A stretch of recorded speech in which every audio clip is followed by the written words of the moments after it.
మనం బ్లెండర్లో బత్తాయి జ్యూస్ ఎలా చేయాలో తెలుసుకుందాం. ఫస్ట్ 2 బత్తాయిలు కడుక్కున్న బ్లెండర్ అండ్ దాన్ని ఒలిచిపెట్టుకోవాలి.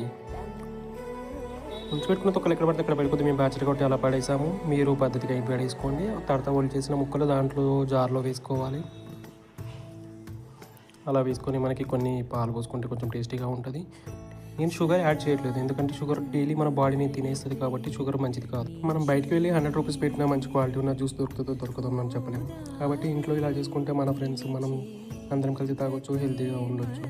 బ్లెండర్ని ఎలా ఆర్డర్ పెట్టుకున్నా తెలియకపోతే కామెంట్ చేయండి, నేను బ్లెండర్ది లింక్ పంపిస్తాను. దాని విధంగా మీరు ఆర్డర్ పెట్టుకొని సింపుల్గా ఈజీ వేగా జ్యూస్ చేసుకోవచ్చు. చూడండి, డే మొత్తం ఆఫీస్కి వెళ్ళి వచ్చిన జస్ట్ 1 మినిట్లో జ్యూస్ ఎలా చేసేసామో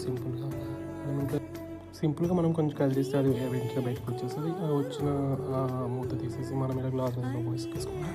చూడండి ఎంత బాగుంది. ఇలా చేసుకుంటే మనం డబ్బులు చాలా సేవ్ చేసిన వాళ్ళం అవుతాం.